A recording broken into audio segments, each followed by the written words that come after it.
بسم الله الرحمن الرحيم عسى الله أن يجعل بينكم وبين الذين عاديتم منهم مودة والله قدير والله غفور رحيم.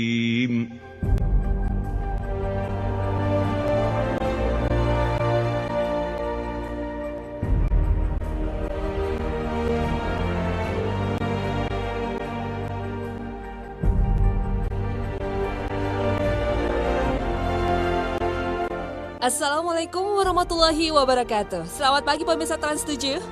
Bismillahirrahmanirrahim. Atas nama Allah yang Maha Pengasih lagi Maha Penyayang. Islam adalah agama yang mengajarkan cinta dan kasih sayang. Lewat ayat pertama dalam surat Al-Fatihah ini, Islam menegaskan bahwa kasih menjadi ajaran yang patut diamalkan. Hasan hari ini akan membahasnya.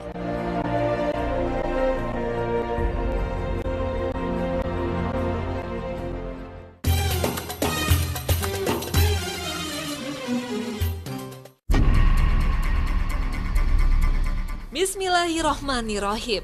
Atas nama Allah yang Maha Pengasih lagi Maha Penyayang.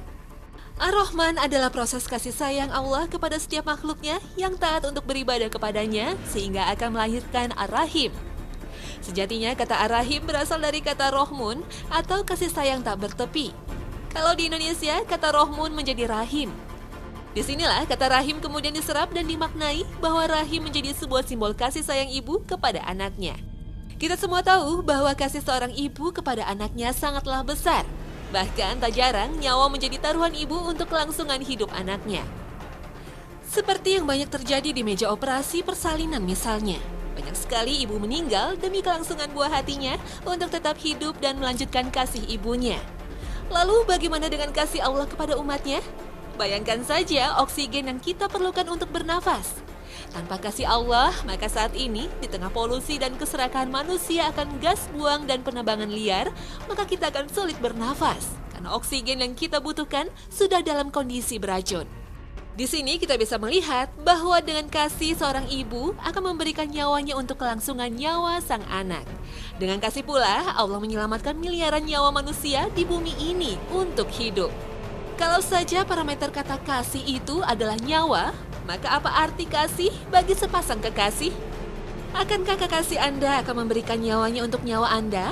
Apakah dengan memberikan coklat, mengajak makan di restoran mahal, atau jalan-jalan romantis ke luar negeri akan semerta membuatnya menjadi kekasih? Allah menyadarkan kita bahwa kata kasih tidak semurah itu.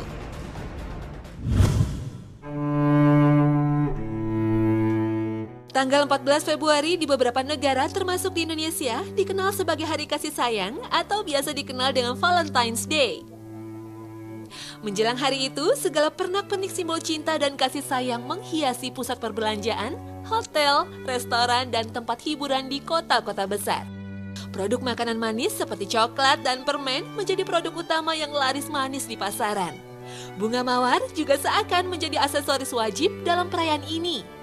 Warna pink yang sering dijadikan simbol cinta dijadikan warna utama untuk acara itu. Ornamen berbentuk hati juga bertebaran di mana-mana. Kalau dilihat dari segi bisnis, memang sangat menguntungkan beberapa pengusaha produsen coklat, petani bunga mawar, pusat perbelanjaan, sampai restoran. Strategi marketing dengan memanfaatkan momen seperti ini jelas menguntungkan. Otomatis penjualan akan meningkat dan pasti akan menjadi jadwal rutin tiap tahunnya. Bahkan industri rumah tangga pun juga ikut terpengaruh dengan adanya momen seperti ini. Tetapi ada juga sebagian kelompok anak muda yang memakai momen Hari Kasih Sayang ini untuk melakukan perbuatan tidak beretika. Dengan dalih cinta, mereka menghalalkan semua hal. Mulai dari minum alkohol sampai melakukan zina. Ini dilakukan untuk merayakan Hari Kasih Sayang yang mereka sendiri mungkin tidak tahu artinya. Nauzubillah min zalik.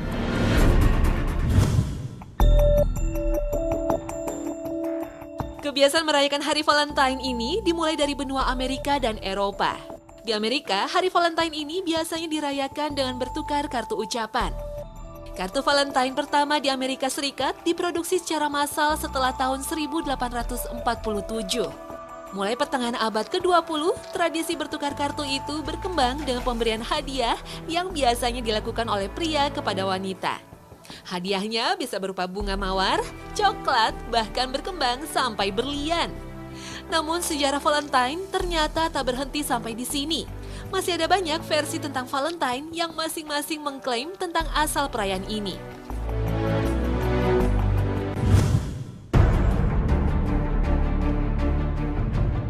Seperti menurut masyarakat Yunani kuno, bahwa kalender Athena kuno mereka, periode antara pertengahan Januari dan Februari adalah bulan Gamilion.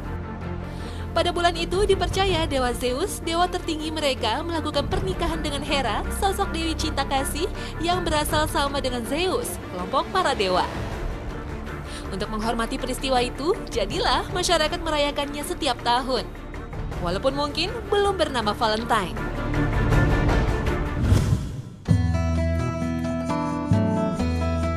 Kalau dilihat dari sejarah ensiklopedia Katolik, hari Valentine itu adalah untuk memperingati seorang martir atau orang suci Katolik bernama Santo Valentinus.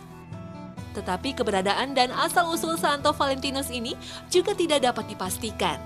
Di mana dia pernah hidup dan di era kapan tidak bisa dibuktikan.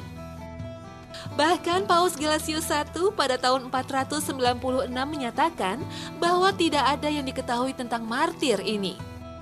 Artinya, perayaan Valentine yang berangkat dari sejarah seorang Santo Valentinus tidak berdasar.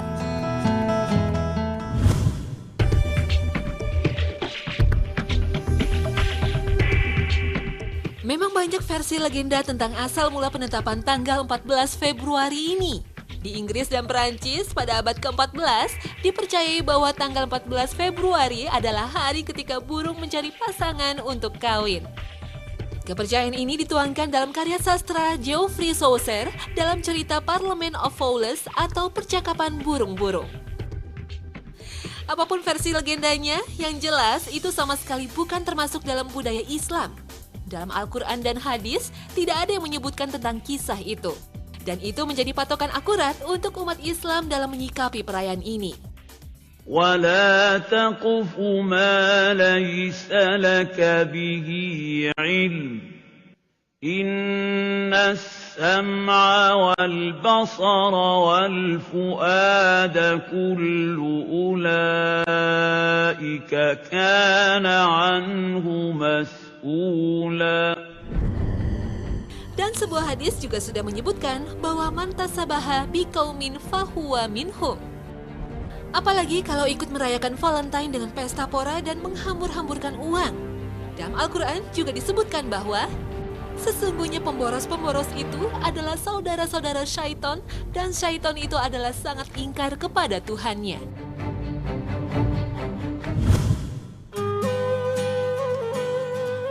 Tetapi bukan berarti Islam anti dengan cinta kasih. Justru Islam adalah agama yang mengajarkan cinta dan kasih sayang. Hanya saja kasih dalam Islam harus setiap saat. Baik itu cinta terhadap pasangan, anak, orang tua, saudara, sesama, bahkan kepada alam. Rasulullah SAW bersabda, sepasang yang saling mencintai suami istri dasarnya karena Allah dan berpisahnya pun karena Allah. Pada hari itu mereka akan saya beri naungan di mana tidak ada naungan lagi melainkan naunganku. Hadis riwayat Muslim. Hendaklah umat Islam mencintai karena Allah semata. Karena di dunia ini tidak ada yang abadi. Allah lah yang kekal dan abadi.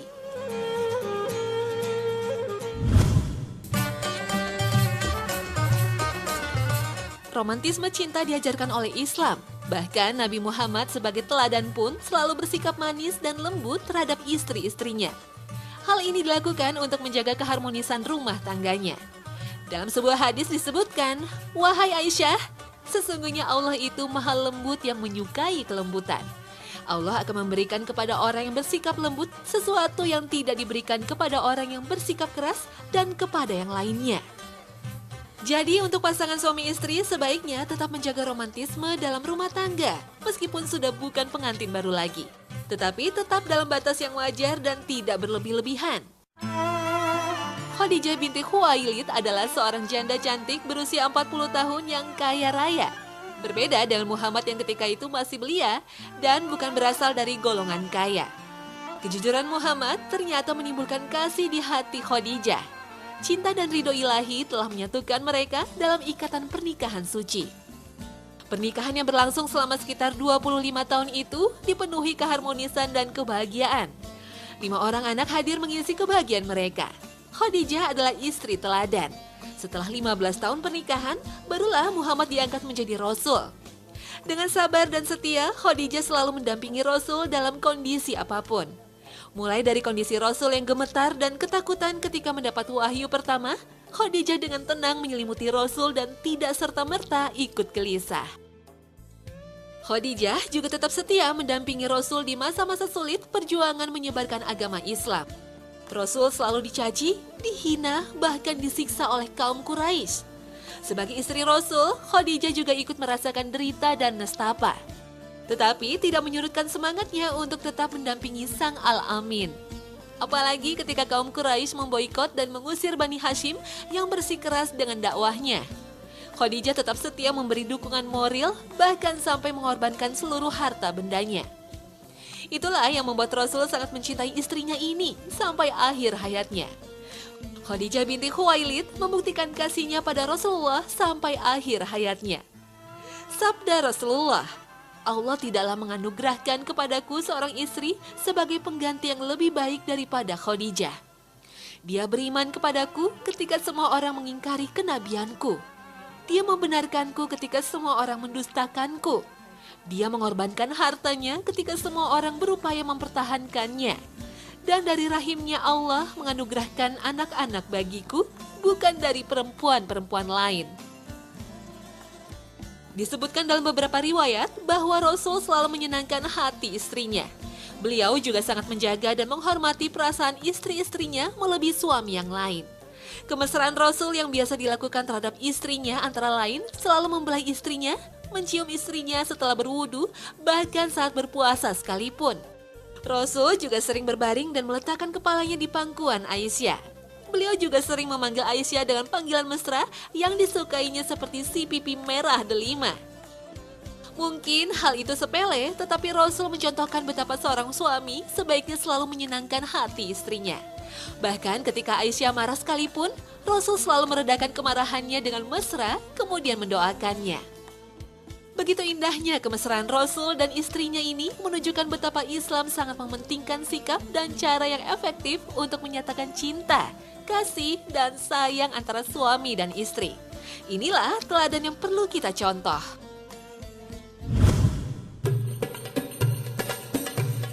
Romantisme kasih antara sepasang kekasih memang sebuah drama yang panjang.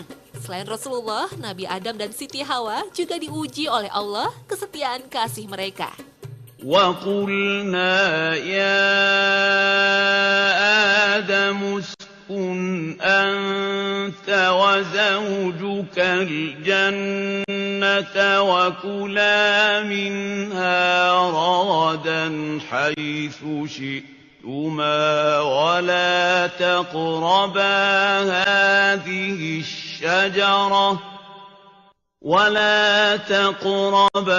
هذه الشجرة فتكونا من الظالمين.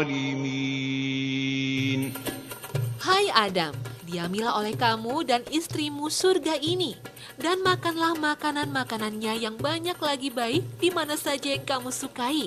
Dan janganlah kamu dekati pohon ini yang menyebabkan kamu termasuk orang-orang yang zalim. Tetapi karena adanya tipu daya iblis, mereka berdua melanggar peraturan Allah Subhanahu wa Ta'ala dengan memakan buah terlarang. Mereka diusir dan diturunkan ke bumi. Menurut kisah, Adam diturunkan di puncak bukit Sri Pada di Sri Lanka, sedangkan Hawa di Jazirah Arab. Mereka belajar cara hidup baru yang berbeda dari ketika mereka masih di surga. Setelah 40 hari terpisah, mereka akhirnya dipertemukan kembali di Jabal Rahmah, sebuah bukit yang terletak di sisi padang Arafah, wilayah yang dipakai umat muslim sedunia ketika berhaji. Atas doa yang tulus dari mereka berdua dan ridha Allah, Adam dan Hawa dapat bersatu kembali. Konon akhirnya mereka menetap di Sri Lanka dan membina keluarga mereka di sana. Mereka juga mengembangkan keturunan mereka yang nantinya akan menjadi manusia-manusia zaman sekarang ini. Ini salah satu kisah romantis yang diabadikan dalam Kitabullah.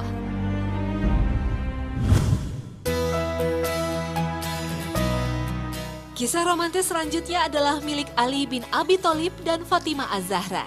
Ali sudah lama memendam rasa kagum pada putri Rasul itu. Fatimah adalah termasuk golongan awal yang memeluk Islam. Sejak kecil, ia sudah menerima ajaran tauhid langsung dari ayahnya sendiri. Ketika remaja, Ali semakin terpesona dengan sosok Fatimah yang lembut tapi pemberani dan tegas. Keinginan hatinya untuk menikahi Fatimah sempat teruji karena Ali tidak punya harta apa-apa selain baju besi untuk perangnya.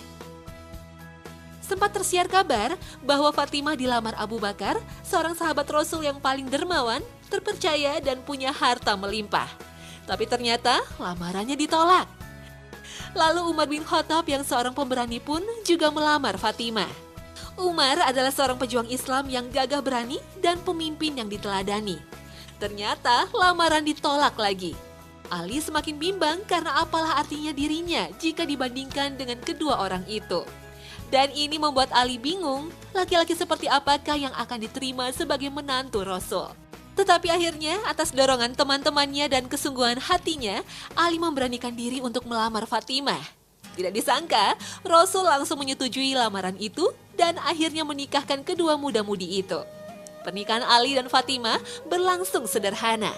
Ali menggadaikan baju besinya untuk melamar Fatimah. Kehidupan pernikahan mereka pun terbilang sederhana sekali. Mereka memulai kehidupan rumah tangga dari bawah bersama. Tetapi mereka tetap saling mengasihi dan saling setia satu sama lain. Selama menikah dengan Fatimah, Ali sering ditugaskan untuk berdakwah dan perang. Namun Fatimah tetap memerankan sebagai ibu yang baik tanpa kehadiran Ali di sampingnya. Fatimah mengurus anak-anak dengan kasih sayang dan mendidik mereka dengan ajaran tauhid. Bahkan Fatimah juga membantu keluarga para syuhada dan berbelasungkawa kepada mereka. Tidak jarang pula Fatimah terjun langsung untuk mengobati luka-luka para korban perang dan memotivasi para wanita untuk menjadi sukarelawan. Ketakwaan dan ketaatan Fatimah dalam beribadah harus menjadi contoh kaum wanita zaman sekarang. Meskipun sibuk dengan pekerjaan rumah, mengurus anak-anak, membantu korban perang dan mengurus para syuhada, Fatimah tetap menjalankan ibadahnya. Ia tetap sholat dan berdoa kepada Allah Subhanahu wa Ta'ala. Bahkan ia selalu mendoakan orang lain daripada mendoakan dirinya sendiri. Tetapi Fatimah juga seorang manusia. Pernah juga ketika Fatimah sudah sangat kelelahan mengurus rumah, ia mengeluh kepada ayahnya Nabi Muhammad SAW. Ia meminta dicarikan pembantu agar dapat meringankan pekerjaannya. Tetapi Rasul memberikan alternatif lebih baik daripada seorang pembantu.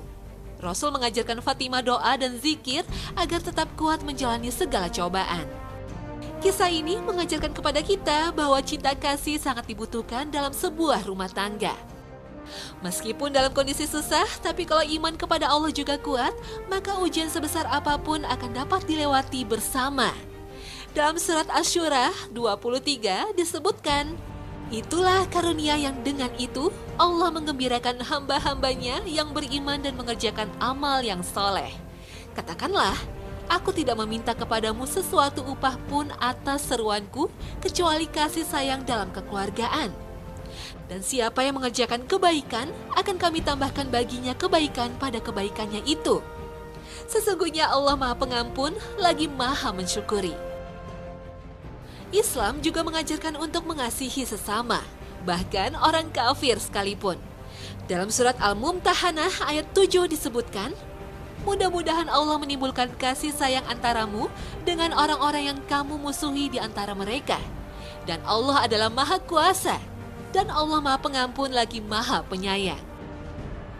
Selama mereka tidak menzalimi atau memusuhi, umat Islam diajarkan untuk tetap berbuat baik kepada mereka. Islam adalah agama kasih sayang, agama pemersatu.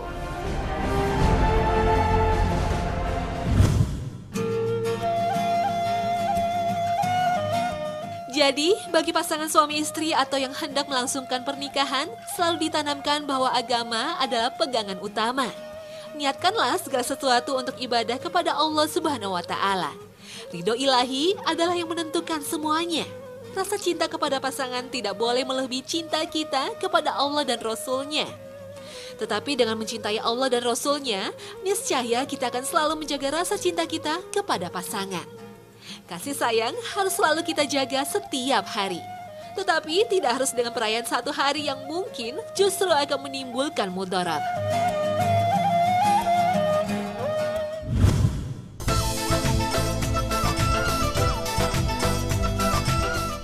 Sekian Hasanah hari ini. Semoga dapat memberikan manfaat untuk semuanya. Tetap saksikan Hasanah setiap Senin sampai Jumat pukul 5:30 pagi. Assalamualaikum warahmatullahi wabarakatuh.